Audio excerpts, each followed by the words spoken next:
Hello my dear students, welcome back to this miniature school. I believe you are all happy and safe at home. Once again welcome you all back to the social studies class. So today we are going to complete our portion, that is chapter 6, our heritage.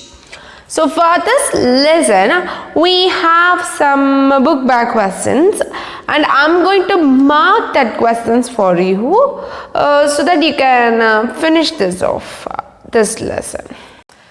For that, please take page number 63 in your Social Studies Students book, page number 63.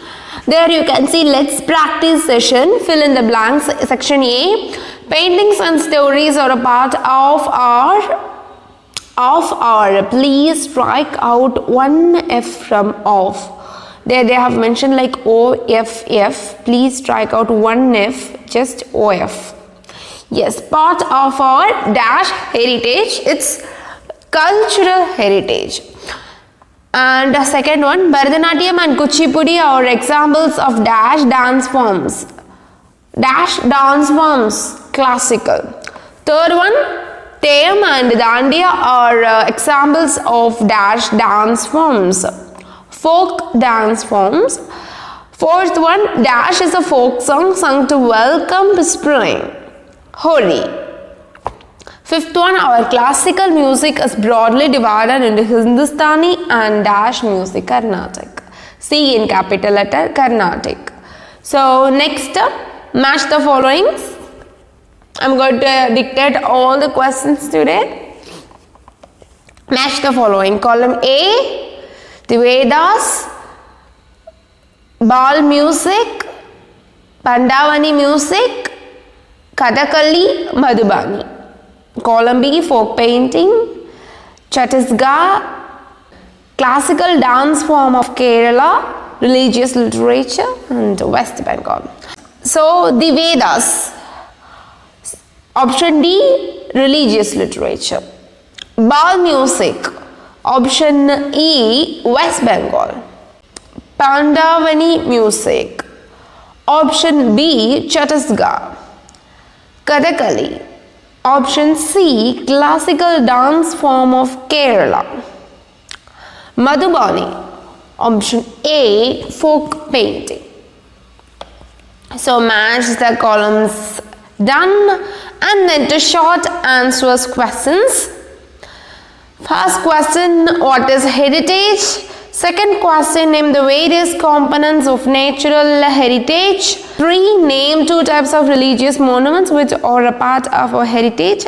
Give an example of each. Fourth, what is a folk dance, and give 2 examples. See, now for answers 1, 2 and 4, just mark down in your book, and for answer 3, please now write down in your rough note, and later I want all these short answers and long answers in your classwork. Clear? Fine. Okay, please mark here for first question page number 59, second question page number 59, and for fourth question page number 60, and for third question you have to write. Please take page number 59. There you can see first 2 lines. What is heritage? There you can see first 2 lines. The history and traditions which a country or society has had for many years forms its heritage. So this is the answer in page number 59, first 2 lines. Shall we move to second question? Yes. Name the various components of natural heritage. Here, second paragraph, last 2 lines. Please note that and I'll give the answer. Second paragraph, last 2 lines. Natural heritage includes natural features such as mountains, rivers, and then please strike out that and near to forest, cut that, strike out that full stop and mention their comma. Write down there animals and birds. I think I'm visible there. Then okay, fine. Natural heritage includes natural features such as mountains, rivers, forests, animals and birds. Full stop. So this is the answer for question number 2. And for question number 3, the question is, name 2 types of religious monuments which are a part of our heritage. Give 1 example of each. So for this question, please write down there.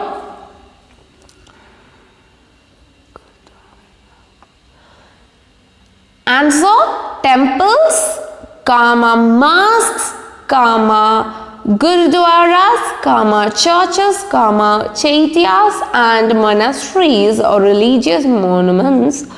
Golden Temple and Jama Masjid are examples of religious monuments. So please write down there. I'll wait for you.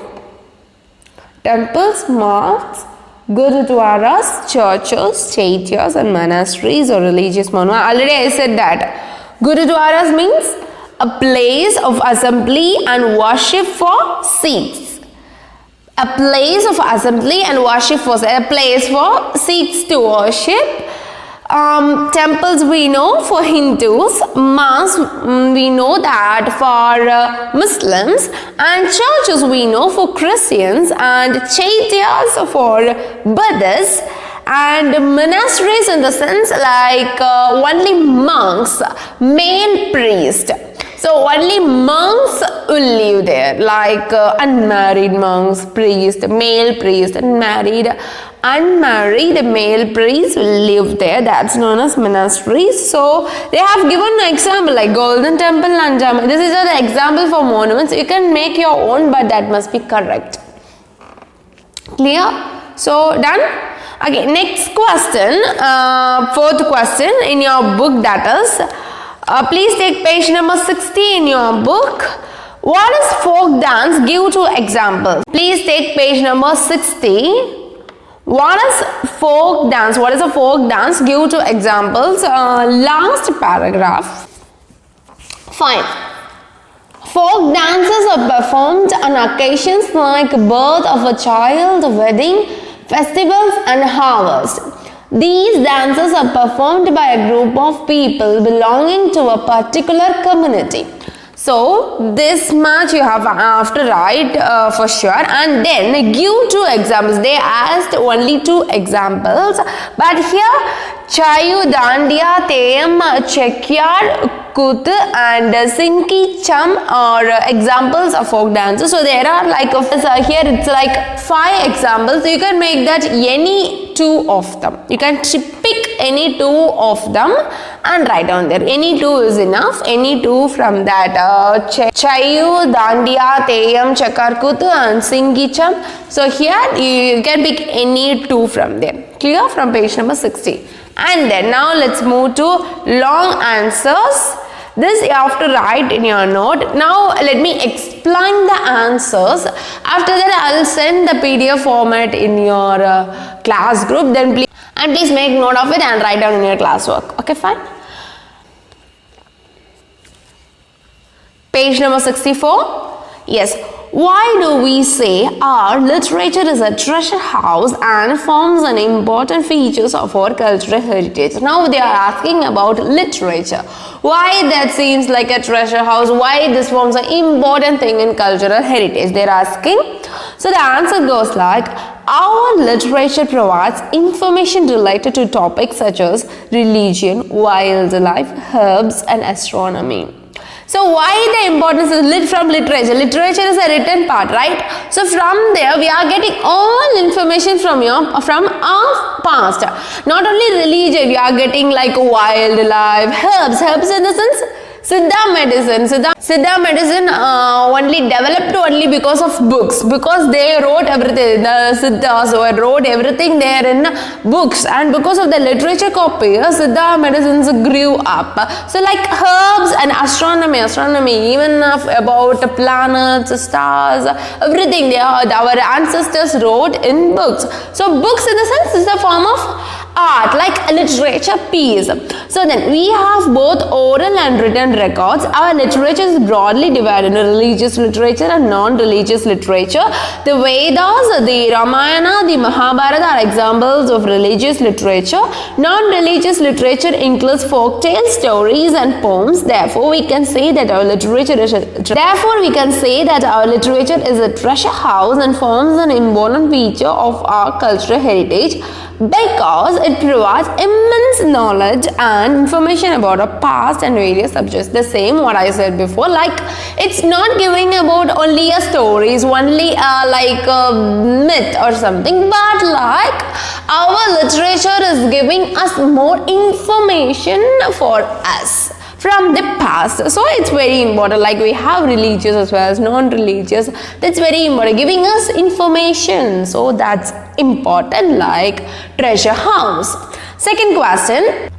Explain the difference between written records and oral with suitable examples. So we saw that there are written as well as oral. We know that, for already I said that, written in the sense written by hand, and this like we are saving with manuscript in the sense the scripts that are written with hand, like handwritten. So like copies, we have like your social book is like a printed one. So it's a written copy. But that story I said you already, right? Drawing grandmother, that story is a oral. We don't know who wrote that. We don't know that. So it's an oral thing. Likewise. Now let's see the answer. Information which was written by hand before paper was invented are called written records. The stories or knowledges which have been passed down from one generation to another generation, word of mouth, from oral traditions. They were not written down. The Vedas, the Ramayanas, the Mahabharata are examples of written records. Non-religious literature includes folk tales, stories and poems. Panchadandra is example of folk tale. See, I said you already the same. What are the things those we wrote in by hand, because before the invention of printing press or paper, the people started telling stories. So they had no ways to write. Some people did that in cave paintings, like they printed like a stories, everything. But others couldn't do that, and that just passed like a storytelling. Oral tradition, storytelling. So this is why the differences between written and oral. Third question. The people of France speak French and the people of Germany speak German. Can you say that Indians speak Indian? Give a reason. So here we know this answer, like France people, we can say which language does the France people speak? We just say French. Which language does the German people speak? We say German. Which language does the China people speak? Chinese. Which language does the Japan people speak? Japanese. So we know that we just add e's or we just cut down the language of each country based on its name. But for India, it's not like that. Why? For India, we have more languages. If someone asks what languages does the people in India speak, we may say like Tamil, English, Hindi, Marathi, Malayalam, Gujarati. We are having more languages. So a single language cannot possible. A single language is not possible. So you cannot say like Indian. We just take like we are Indians, not the language. Fine. In France, French is the common language spoken by people. It is possible that there might be differences dialects of French in different regions of France. Similar is the case with Germany. However, the number of languages spoken in India or there is not one common language spoken by all the people of our country. It's because of this reason that the Constitution of India recognizes 22 major languages. Therefore, we cannot say that in India people speak Indian. See? So in India we cannot say that because there are 22 major languages, like only major. There are more and more minor languages. So this is the reason. And for fourth question, people in different parts of India wear different traditional clothes. If there any connection between the climate and the type of dress which people wear, give reasons for your answer. Yes, we are having regions. Because of the climate, some people are wearing this kind of dresses. So we have reasons. Let's see the answer.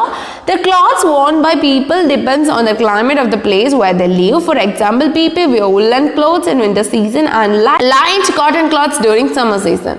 Places situated on or near mountains or hill experience a cold climate. Hence, people living in such region and sometimes wear warm clothes even in summer. The traditional clothes of different regions are determined by the climates of that region. For example, Piran is mostly worn in cold regions of Kashmir. We do not wear Piran in the places which have hot climate. So, apart from Kashmir, let me ask you one thing. Who are been to Ooty or Kodaikanal? Can you please raise your hands?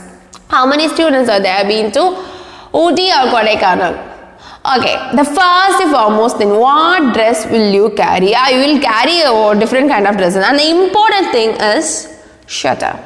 Yes, woolen sweater, because we cannot withhold that cold climate, so we are carrying a sweater with us, right? So this is the basic example. So you can think that that the climate needs that sweater. Even those people living there in Kodaikanal and Ooty, they are always wearing sweaters in different times, but sweater. Fine, this is the thing. So this is the example for this question and this is the answer for this question. I can send you all these questions through PDF. And next, let's observe session. Yeah, first one, name the instrument shown in the picture. That's guitar and sitar.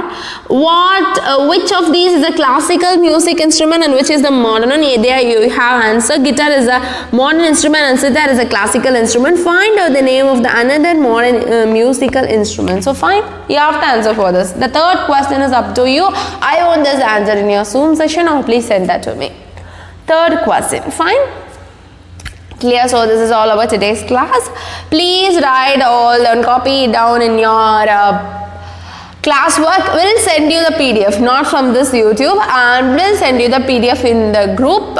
Fine. So take care, students. Thank you. Bye bye.